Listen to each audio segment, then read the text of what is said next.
Deixa eu ver se o próximo tem. A situação aqui em que a legislação ela trata de uma forma que induz, numa primeira leitura, que a gente entenda que se configura um crime. Inclusive, no próprio artigo 39, que eu já tinha citado lá atrás, é uma coisa meio esdrúxula, porque ele tem parágrafos que tratam de infrações administrativas e parágrafos que tratam de crimes. Ela não tem uma organização, uma didática bem feita nessa legislação. Por exemplo, o artigo 1º, daqui a pouco eu vou voltar no primeiro. O terceiro, por exemplo, fala que é permitido entre as 8 e as 22 horas, certo? E traz algumas vedações de proximidades de escola, hospitais, etc. e tal. Quando a gente fala que é permitido, tá? Aí você pressupõe, e se a pessoa desobedecer? O que é que vai acontecer? Ele vai estar cometendo esse crime? Não, ele vai ter uma punição na esfera administrativa, vai ter uma punição na esfera da justiça eleitoral, uma eventual aplicação de multa ou qualquer coisa do gênero, mas não constitui crime propriamente dito.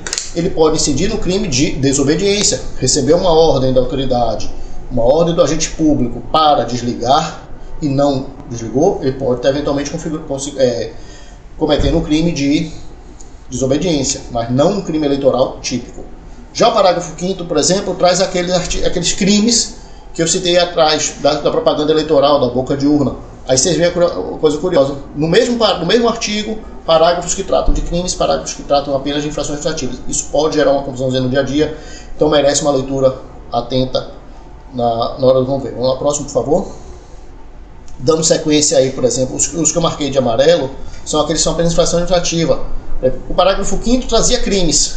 O parágrafo 6º atrás, 6º, 7º, 8º e o 9º já trazem condutas que são proibidas, que são vedadas, mas que não trazem pena de prisão, portanto não configuram crime, certo? E isso, infelizmente, no dia a dia é comum que a gente veja, até mesmo procuradores, promotores eleitorais, juízes eleitorais, servidores da justiça eleitoral, em que às vezes não tem a experiência, a expertise nesse particular, nesse detalhezinho, às vezes se confundem, então é bom a gente prestar sempre muita atenção nisso, ok? Próximo, por favor. Outro crime que é muito provável que os senhores se defrontem nos dias anteriores às eleições, no dia anterior à eleição, no dia da eleição, que é o transporte clandestino de eleitores.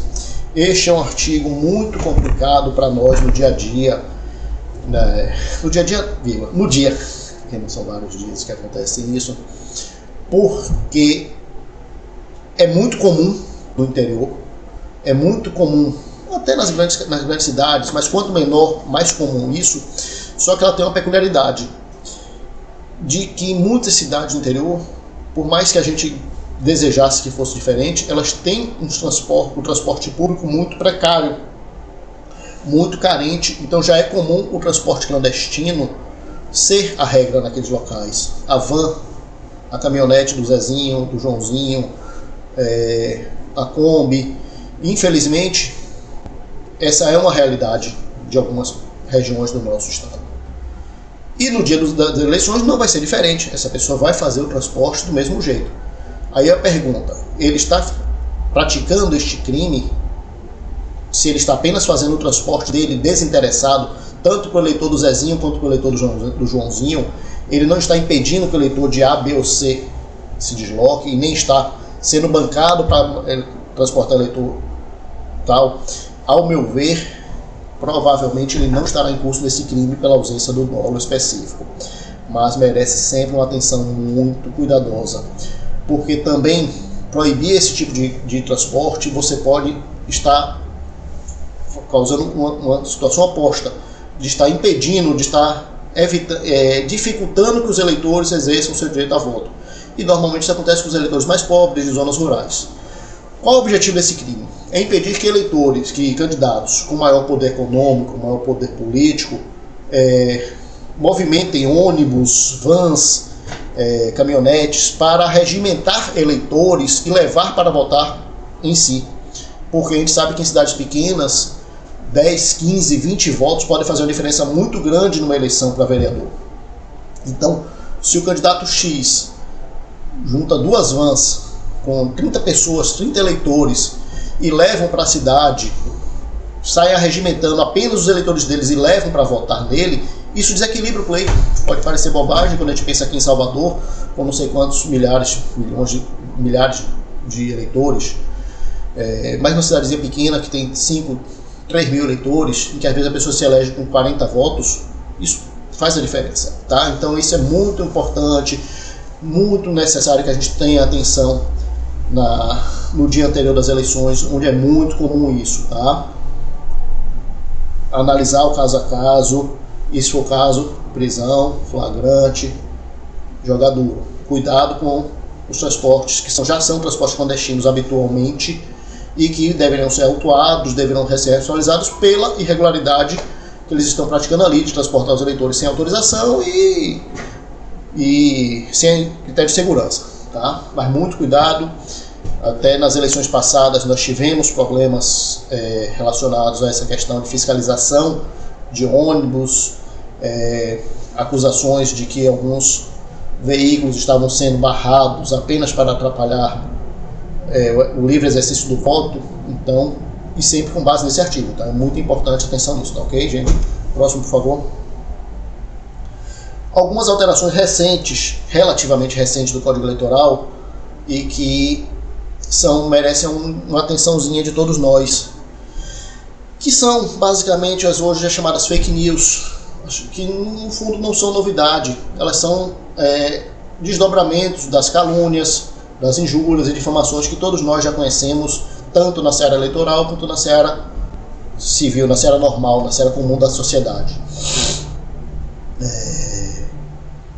Por que isso tem ficado mais em voga? Por conta basicamente das redes sociais, do poder de divulgação, do poder de difusão dessas informações com uma velocidade e uma credibilidade muito grande, tá? Esse 326, por exemplo, ele trata da denunciação, que seria basicamente a denunciação caluniosa, tá? E estabelece uma pena. Só que o parágrafo 3º traz também uma coisa muito interessante, que é a atribuição da mesma pena para quem comprovadamente e sabendo da inocência do denunciado e com o interesse de continuar divulgando, replica aquela informação. Então, alguém produz um material dizendo que o candidato X praticou ladrão, vou usar uma expressão popular, tá? E a outra pessoa, sabendo que aquela informação é mentirosa, sabendo que aquilo ali não tem... é uma informação falsa, e mesmo assim replica, está cometendo um crime também. Aí a pessoa diz, eu só fiz replicar, eu só fiz republicar. Não interessa. Se os elementos são de que aquela pessoa sabia da mentira, de que era uma informação falsa, também responde, tá? Muito importante a gente olhar isso aqui. Daqui a pouco eu vou fazer mais uma consideraçãozinha sobre essa questão dos crimes de fake news, de difamação, calúnia e redes sociais, tá ok? Vamos lá na próxima. Tem uma alteraçãozinha aqui, tá? Em relação a essa questão do 323, que é divulgar informações que sabe inverídica, tá? Tem outro artigo primeiro interessante também, que é a pessoa que oferece ou vende vídeo com conteúdos depreciativos, conteúdos que sabe falsos em relação a partidos. Não é novidade de nenhum de nós que todas as eleições surgem informações desabonadoras, falsas contra alguns candidatos, tá? Como eu falei, atualmente a grande diferença é o poder de divulgação, de difusão, de amplitude que isso ganha pela divulgação de grupos de Zap, Telegram, Instagram, WhatsApp. E nós temos um grande problema. Como identificar a origem deste vídeo? Como identificar se esse vídeo é um vídeo falso, se é um vídeo que foi produzido? Então, nós temos algumas dificuldades. Até pouco tempo atrás, nem as nossas perícias, em geral, nas polícias em geral, conseguiam, na maioria dos casos, identificar alterações, adulterações. Mas, graças a Deus, isso vem melhorando ano a ano. Hoje, a própria Polícia Civil da Bahia tem o seu laboratório cyber já bem melhor do que era alguns anos atrás. A Polícia Federal também já tem estrutura hoje muito melhor do que alguns anos atrás, até pela evolução das ferramentas. Mas algumas orientações podem ser feitas. Tentar obter o vídeo o mais próximo possível do que se presume que seja a origem. Ou seja, um vídeo que já foi republicado dezenas de vezes, ele vai perdendo algumas informações relevantes para a perícia. Então, se a gente consegue pegar salvar uma imagem, salvar uma cópia do vídeo daqueles primeiros grupos em que aquilo circulou, isso ajuda muito a perícia a tentar identificar. Se conseguir fazer uma busca e apreensão e apreender o celular, o equipamento que se acredita que tenha sido produzido aquele vídeo, isso é ainda a maravilha para a perícia. Quanto mais próximo da origem e se tiver equipamento que produziu, é o ideal, tá? Então sempre qualquer investigação desse tipo é algo muito importante de se tentar obter. Evitar salvar, evitar zipar o arquivo, tá? Não tem opção, só tem a última versão, na 10ª circulação do vídeo, é isso que a gente vai salvar. A gente vai trabalhar com isso, mas se a gente consegue pegar os vídeos o mais próximo da origem, melhor para isso, tá ok? Vamos lá, próximo, por favor. Questão importante e que talvez nessas eleições a gente tenha muito forte, que é a questão do assédio, constrangimento, humilhação, perseguição com base a candidatas mulheres, tá? E também, apesar da redação ser um pouquinho, não ser muito boa, tanto em relação às candidatas mulheres, quanto também em relação à cor, raça ou etnia da pessoa, ou seja, isso também tem uma reprovabilidade agravada atualmente pela legislação e vai ser muito provável que a gente se defronte com isso aí em algumas campanhas, tá? Próximo, por favor. Um assunto que, apesar de não ser exclusivo, também está um pouco ligado às fake news, às divulgações de matérias falsas e calúnias, injúrias e etc e tal, que é a questão da inteligência artificial. Muita gente confunde um pouco as estações e diz que a inteligência artificial está proibida. Na verdade, ela não está proibida.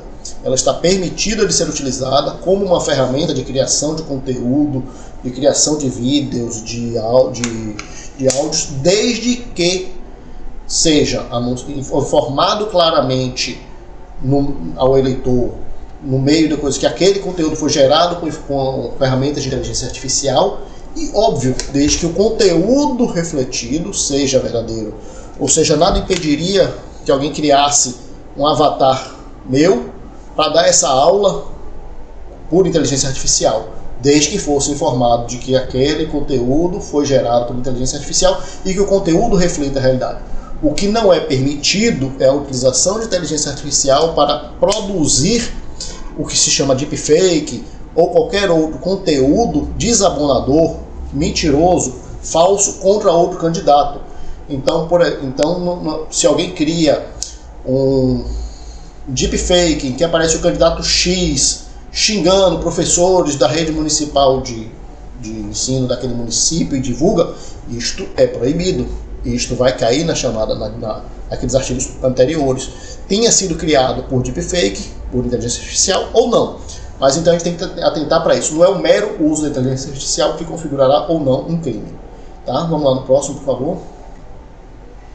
Aqui a gente tratou um detalhezinho apenas aqui em relação, só para ficar claro que a Polícia Federal, no caso aqui, a gente também tem outras atuações em relação ao período eleitoral, além da questão meramente de polícia judiciária, segurança presidenciáveis, que não é o caso para as eleições desse ano, que são eleições municipais, algumas análises de inteligência, inclusive um conteúdo mais macro disso aí, tá?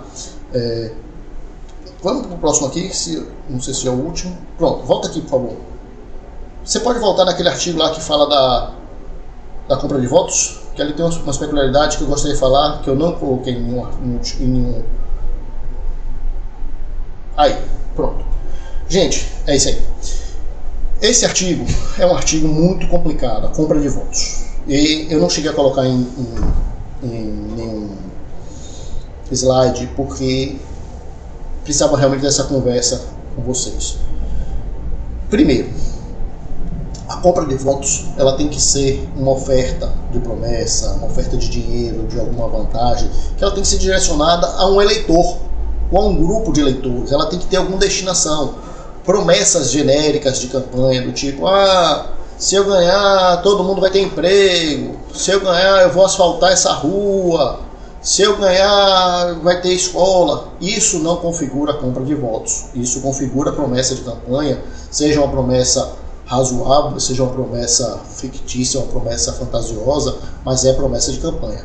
A partir do momento em que eu procuro um determinado grupo de eleitores, eu sou, por exemplo, o prefeito da cidade e estou buscando a reeleição, e digo que se os eleitores daquela pequena rua, daquele pequeno beco, daquela pequena viela votarem em mim, eu vou determinar o asfaltamento daquela rua, certo? Desde que todos os eleitores daquela sessão eleitoral votem em mim, em que eu tenho uma votação expressiva, aí você já tem uma situação em que pode configurar a compra de votos. Se eu procuro o eleitor X e ofereço dinheiro, compra de votos. Se eu procuro o eleitor X e ofereço de forma direta um emprego, de uma coisa concreta, já pode configurar a compra de votos, tá? Então é muito importante fazer essa diferenciação entre a mera promessa de campanha e a compra de votos. Junto da compra de votos vem uma outra situação que é muito comum que a gente esbarre nesse período pré-eleitoral, já no período eleitoral agora também, que é o transporte de valores.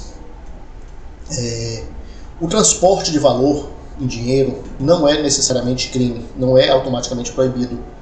E isso gera uma dificuldade muito grande para as polícias.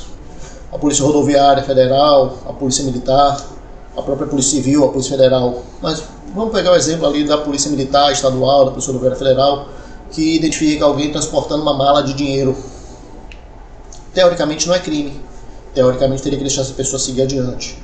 Mas a gente sabe que, normalmente, o transporte de grandes volumes, grandes valores em dinheiro, sem uma explicação razoável, quase sempre ela tem um objetivo ilícito e em quase 100% dos casos vai ter no mínimo uma lavagem de dinheiro, tá? Portanto, na maioria desses casos, não havendo uma explicação razoável, é cabível que se analise a apreensão daquele valor, colheita de declarações de todo mundo e instauração de um procedimento um pouco mais aprofundado para verificar a origem e o objetivo. Isso é muito comum nas eleições municipais, que haja esse transporte de valores em dinheiro.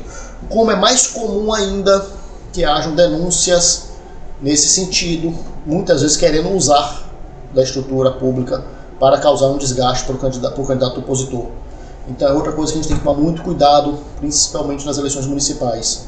É muito comum que o candidato X faça uma denúncia de que o candidato Y está fazendo isso ou aquilo, que está escondendo dinheiro, que está escondendo não sei o que, bens que ele vai doar, dentadura, panela, sapato, etc. e tal, endereço X. Para quê? Para com isso conseguir que o Ministério Público, que a Polícia Federal, a Polícia Local, seja federal ou civil, represente para uma busca e apreensão e eventualmente cumprir a busca e apreensão, e quando a polícia chega lá para cumprir essa busca e apreensão na casa ou no endereço ligado ao candidato a prefeito, a vereador, já esteja lá um monte de gente com um celularzinho ali para filmar. Para quê? Para depois divulgar dizendo a polícia bateu na casa do candidato X, do candidato Y. Então é outra coisa muito importante, tomar cuidado, fazer uma filtragem básica, inicial, da probabilidade, da plausibilidade da denúncia antes de realizar qualquer diligência, porque senão correremos o risco de sermos usados pelo lado oposto. E a gente tem que zelar para ser imparcial, bater em quem tiver que bater, não bater em quem não tiver que bater no sentido figurado, óbvio, para não sermos usados politicamente por esse pessoal, tá ok? Vamos lá para aquele último coisa. Bom, essa foi a breve conversa que eu tinha para tratar com vocês. Meu contato está aí, meu e-mail, para quem quiser.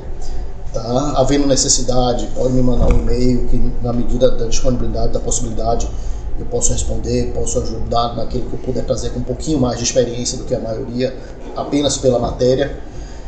E é isso aí. Deixei também algum material aí com o Dr. Sansão para divulgação para vocês. E muito obrigado e até mais. Até as próximas eleições.